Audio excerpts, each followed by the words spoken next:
What's up guys, Blackwar and welcome back to another video, and today we're back on Pro Cycling Manager 2020 for stage number 14 of our Giro d'Italia playthrough with the Conan Quickstep. Today's stage takes us from Conegliano to Valdobbiadene. It is a 32-kilometer time trial, and I'm going to be extremely frontwards. I'm gonna be honest, there we go. I clicked 3D race before starting the recording, meaning I had to Alt F4 and come back. I just checked the stats of James Knox. He had a +7 in time trial. I'm extremely sad. I hope it's gonna happen again. I swear to God, if I have a -1, I will be pissed.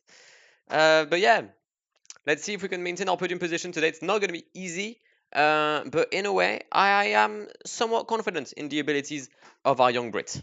And we already have a rider on the road. We have Alvaro Hudge, 167th of this GC. Do I expect anything from him today? Ha! Absolutely not. But he'll be an indicator as to how to manage this time trial, mainly this first hill. The Muro di Ca del Poggio, sorry. 1.2k, an average of 12%, a max of nearly 18. So we'll see how that goes because it doesn't really go downhill. It's a long false flat until another false flat. This one uphill until the final 5k, which then actually go downhill. So we'll see how that goes. Is it final 5k? No, final 3k. Yeah, it's much better with an accurate scale. But yeah, Alvaro Hood is our first and only rider. Ilio Kaiser will leave in 7 positions. We'll go 72 with Ilio Kaiser because I feel like I'm already destroying Alvaro Hood. I mean, he's overtaken Leonardi before the summit. He has definitely not recovered from the uphill part, and it's gonna go uphill again as he crosses the Pieve di Soligo in first position, same second as Miles Scottson. Where the fuck is Miles Scottson? Yeah, okay. The fact that I'm ahead of Marco Matisse by 1 minute and a half, and I'm in the same second as Miles Scottson, definitely indicates that I completely fucked up. Alex Dowsett takes the lead at the no, actually, in Valdobbiadene, 2 minutes 17 ahead of Miles Scottson. Alvaro Hudge has died and is now 5:58 penultimate, just ahead of Guy Sagiv and ahead of Giovanni Leonardi at least. I'll have that. Ilio Kaiser not doing too bad as he's overtaken Juan Sebastian Molano.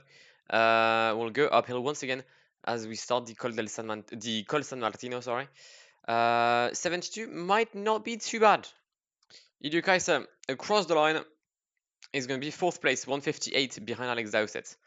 Okay, all right. And the Ciclamino jersey is on the road. Davide Ballerini will go 73 with him. Not a great day, -1 for the Italian. Eduardo Affini is leading in Valdobbiadene. Actually, no, not anymore. Rodrigo Contreras is. Let me just take a look at his stats. Where's Astana? Astana. Okay, so it definitely shows that being good in mountain is a clear help. It's not going to make you win, but it's a good help, and it's a good thing for James Knox. It's a good thing for James Knox.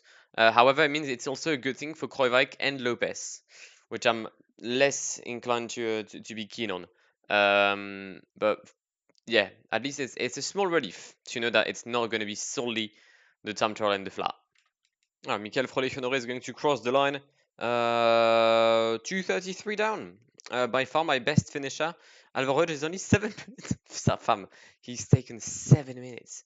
And I mean, I'm gonna take a gamble and say that Geraint Thomas is probably the biggest favorite to win here. Alvaro is gonna end up 10 minutes behind everyone. And we have a new leader in Valdobbiadene as Peter Seri crosses the line. I was going to say Hermann Pernsteiner, but turns out Lawson Craddock finished 6 seconds quicker than the Austrian rider of Baron McLaren, meaning that we now have an American leading in Valdobbiadene. The last time we've had an American lead or win, I think, or UCI race, a Wolves race, might have been Chad Hager on the Giro. So the Americans, specialist of the time trial exercise, definitely happy when Italian roads happen or are upon them. I'm really struggling to find my words here. It's quite shocking. But Castroviejo is on the road. He's leading every intermediate as Fausto Masnada is going to start his effort. Fausto with a probably 0 or -1. I'm going to go ahead and guess -1. Yep, -1 for Fausto Masnada. However, it's at least a +1 for Almeida, potentially a +2. No, it's a +1 for the Portuguese rider.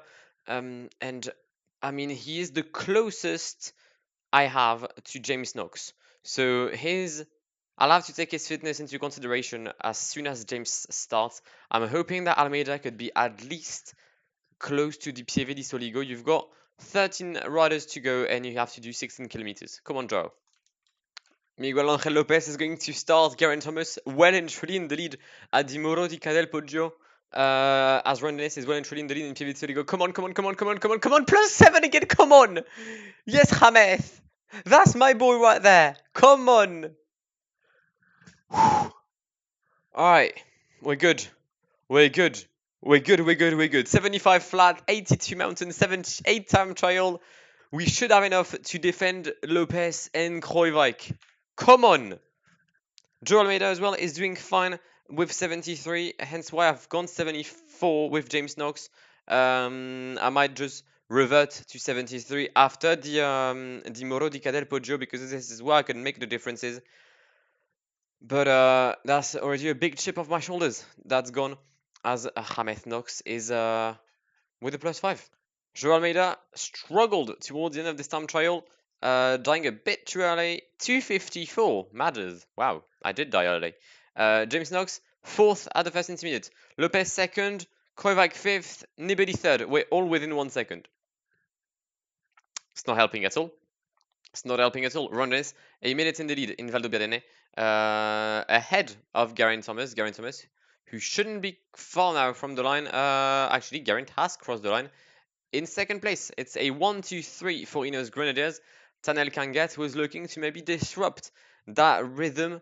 Can the Estonian rider, who had a very decent first week, try something to come back into the top 10 of the GC? At least it'll be 4th, provisional 4th right now. Still a 1-2-3 for the Grenadiers. James Knox a minute down at the Col San Martino, 20 seconds behind Nibali. Same time as Lopez, just a tad behind Kruijswijk. But I've decided to go a bit slower with James Knox in the second half, just to make sure that I can make this hill in a decent enough shape. So it's fine. It's all good. James Knox in the downhill portion. We're gonna use all of his energy across the line. James is in 8th place. What was that? That's 5 seconds behind Kruijswijk. That's 10 seconds ahead of Miguel Angel Lopez. It's most likely going to be behind Vincenzo Nibali, who comes in 4th place. 21 seconds actually, ahead of James Knox. But it's a 1-2-3 for Ineos Grenadiers. What a performance by the British team. Rowan Dennis, the former world champion, taking the dub. It could have been even bigger had Filippo Ganna still been there. He has withdrawn a few days ago. But Vincenzo Nibali retains his lead, 2:14 on James Knox, 2:43 sorry, on Lopez, 3:16 on Kruijswijk. We officially have a minute and 2 seconds on Kruijswijk. I was going to say we have more than a minute now, but we lost time on Kruijswijk, so that wouldn't make sense. Geraint Thomas jumps home in jumps up to 10th place. Nicolade retains his jersey. So does Davide Ballerini, and so does James Knox, who increases his gap once again on his contenders. It could have gone much worse. It probably could have gone much worse, and thank God I had that +5 again. Genuinely, thank God I had it. We end up in between Pernsteiner and Peyo Bilbao in an Astana sandwich, in a Bahrain sandwich, sorry. Astana are just behind. I mean, if we take a look, right, we've got Dennis 82, Thomas 79, Castroviejo 77, Nibali 74, Kangat 76, Craddock 74. Craddock is only 74? Wow. Kruijswijk 74, Pernsteiner 70, and Bilbao 74. Pernsteiner is the only rider that has somewhat inferior stats compared to James. I don't know if I could have done differently. Maybe there was another play. I don't know. Maybe going slow at the beginning and ended up quickly, or the opposite. I don't know. I don't know. I'm happy where I finished. We lose 5 seconds on Kruijswijk. We win 10 on Miguel Angel Lopez. We lose 21 seconds on Vincenzo Nibali. It's honest. It's honestly not that bad. 2:14 down now on this Squalo. I said that this could be his chance to wrap up the GC. He hasn't won the Giro yet, but he's done some solid progress. But now the tough things will begin with tomorrow's stage between the base Area Rivolto and Piancavallo. 180 kilometers for a summit finish. I hope I will see you there. To make sure to do so, and please do consider subscribing to the channel if you haven't already, as I upload very regular content on Pro Cycling Manager. Make sure to leave a like on the video as well if you've enjoyed it, to celebrate James Knox, all right, to congratulate him for his performance. And yeah, I'll see you in the very near future. My name has been Blackwar. Enjoy your day. Enjoy the Giro. Have an incredible day. I've already said it, but goodbye. Pull up in the gold, I'm leading. But them other man need feeding. I don't wanna go Bombay. Them I don't know what I do when I go from Beeling. Leading the pack in black and I'm on with the bag. Snapping with a phone and dab. Boss up a man with a duster. Put him in the drip and sit blockbuster.